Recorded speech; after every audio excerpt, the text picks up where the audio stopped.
बिस्मिल्लाहिर्रहमानिर्रहीम। आज हम बनाएंगे हरीसा, शाही हरीसा। लुक आप देखें इसकी, बेहतरीन सी इसकी लुक है।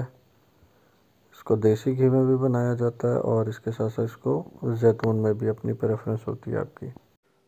रेसिपी की तरफ चलते हैं। तो रेसिपी में शुरू करते हैं। सबसे पहले हमें चाहिए इसके अंदर गंदम। गंदम के बजाय आप दलिया भी ले सकते हैं और वो फ्लेक्स वाला दलिया भी आता है, वो भी आप ले सकते हैं। और ज़रा ज़्यादा आसानी हो जाती है आपको बनाने में। गंदम जो होती है ये बड़ी ज़रा सख्त होती है, ये इतनी जल्दी ग्राइंड होती नहीं है, बहुत मेहनत से थोड़ी थोड़ी करके ग्राइंड करनी पड़ती है। तो बेटर है कि आप इसके अंदर दलिया ले लें। मैं चूँकि गंदम ले रहा हूँ, मैंने एक रात पहले इसको भिगो के रखा हुआ है। एक पाव इसमें आप ले लें मूंग की दाल, इसको भी रात भर भिगो के रख दें। बीफ ले लें, इसमें आप हड्डी वाला तकरीबन 750 ग्राम। एक चिकन ब्रेस्ट ले लें कबाबों के लिए, वो हम बाद में करेंगे। चलिए शुरू करते हैं। सबसे पहले हम गोश्त के अंदर एक प्याज डालेंगे काट के साबुत। फिर 8-10 दाने जब इसके लहसुन के डाल देंगे। 1 चम्मच नमक डालेंगे। साथ ही हम इसको प्रेशर लगा देंगे 25 मिनट के लिए। दूसरी तरफ हम गंदम को भी चूल्हे पे चढ़ा देंगे 1 चम्मच नमक डाल के। चलें जी, हम करते हैं बोनलेस चिकन को, कीमा बनाएंगे इसका। तो सबसे पहले आप इसको अच्छे से इसकी विंग को अलहदा करें। जो ब्रेस्ट का बोन के साथ लगा हुआ पीस, आप इसको अलहदा करें अच्छे से। हम खुद ही कीमा बनाएंगे और खुद ही इसके कबाब बनाएंगे। लंबा लंबा काट लें। उसके बाद हम कीमे के अंदर एक प्याज डालेंगे ताकि कबाब जब हम बनाएं तो कबाब टूटे ना।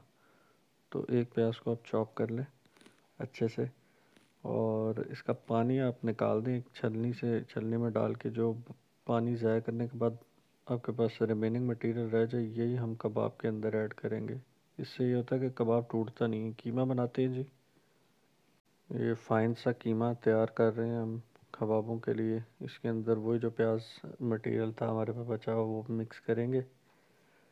गरम मसाला 1 चम्मच डाल लें आप। 1 चम्मच इसके अंदर नमक डाल लें आप। और थोड़ा सा इसके अंदर तकरीबन 1 चम्मच ही इसके अंदर आप लहसुन का पाउडर डाल लें और इसको आप अच्छे से मिक्स करें एक जैसा इक्वली। और इसके आप बनाएंगे छोटे छोटे से कबाब, बिल्कुल बारीक बारीक छोटे छोटे इसके कबाब बनाएं आप। जब हम इनको फ्राई करेंगे उसके बाद हम इनको काटेंगे भी। मैं आपको दिखाऊंगा वो किस तरीके से करना है। हमने थोड़ा सा मटेरियल लेना है आपने। गंदम हमारी तकरीबन काफ़ी हद तक गल चुकी है। इसी दौरान हम इसके अंदर चावल और मूंग की दाल ये दोनों ऐड कर देंगे और इसको मज़ीद गलाएंगे हम। दूसरी तरफ आप देखिए, हमने कबाब बारीक बारीक बना लिए हैं छोटे छोटे से। इसको हम बाद में फ्राई करेंगे। एक तरफ हम लेंगे अदरक और 4-5 हरी मिर्चें।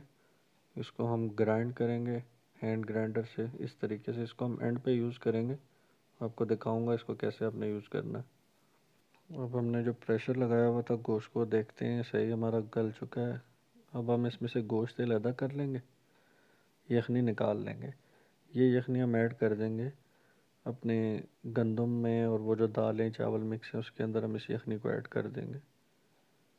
वो रिमेनिंग गोश्त के अंदर हम तकरीबन हाफ़ कप जो है वो ऑयल का डाल के अच्छे से इसको फ्राई कर लेंगे। उसके अंदर जो बोन वाला पीसेस है वो आपने निकाल दें। बोन वाला हम डालते इसीलिए कि अच्छा एक टेस्ट आए इसके अंदर हरीसे के अंदर। चलें जी, इसके अंदर अब हम डालते हैं भूनने के दौरान 1 चम्मच गरम मसाला और इसको अंदर अब हम ऐड कर देंगे जो हमने तमाम दालें और वो चावल वगैरह मिक्स किए हुए थे वो। ये सब मिक्स करने के बाद हम इसको 10 मिनट के लिए प्रेशर देंगे दोबारा। कबाब दूसरी साइड पे हम मीनवाइल बना लेते हैं। बेहतरीन से कबाब तैयार है हमारे। कबाबों को छोटा छोटा काट लें, चूँकि हम एंड पे डालेंगे। तो इसको एंड पे डालने का मकसद यही होता है कि आप जब भी कोई बाइट लें हरीसे की तो उसके साथ आपको थोड़ा सा कबाब ज़रूर मिले। तो लास्ट में हम अच्छे से ग्राइंड करेंगे दालों को, गोश्त को जो हमने प्रेशर दिया था उसके बाद। और अच्छे से इसको आप ग्राइंड कर लें। ग्राइंड करने के बाद कुछ इस तरह से शक्ल बनेगी हरीसे की। और इसको आप चूल्हे पे चढ़ाएं, इसको मज़ीद इसको ड्राई करें आप पेस्ट बनाने के बाद। तो इसकी कंसिस्टेंसी आप अपने हिसाब से भी रख सकते हैं। चलें जी, लास्ट और मोस्ट इम्पॉर्टेंट स्टेप हमारा रह चुका है, जो मेन स्टेप है हरीसे का। अब थोड़ा थोड़ा हरीसा जितना आपने डालना है आप दूसरी कढ़ाई में डालें, और अब इसको हम करेंगे फ्राई। हमने जो अदरक और हरी मिर्चें ग्राइंड की हुई थी वो हम इसके अंदर ऐड करेंगे स्टेज पे। साथ ही हम इसके अंदर थोड़ी सी काली मिर्च ऐड करेंगे, ज़रूरत के मुताबिक जितना आपको पसंद है, और देसी घी एंड पे हम ऐड करेंगे, और इसमें हम इसको फ्राई करेंगे। गंदों में तो ये सारा तकरीबन आपका देसी घी ख़त्म हो जाएगा, इसके अंदर गायब हो जाएगा, आपको पता ही नहीं लगेगा। तो आपने करना ही है कि स्टेज पे थोड़ा सा फ्राई हो तो कबाब डाल दें। कबाब डालने के बाद इसको मज़ीद आप फ्राई करें, इसकी जितनी अच्छी आप फ्राई करेंगे उतना अच्छा ये आपको टेस्ट देगा। तो आप देख रहे हैं घी हमारा काफ़ी हद तक गायब हो चुका है। हम करेंगे कि हम एंड पे मज़ीद घी डालेंगे, तकरीबन 2-3 चम्मच, और आप देखें हमारा बेहतरीन सा हरीसा जो है तैयार हो चुका है। इसको डिश आउट करें, खाएं और एंजॉय करें।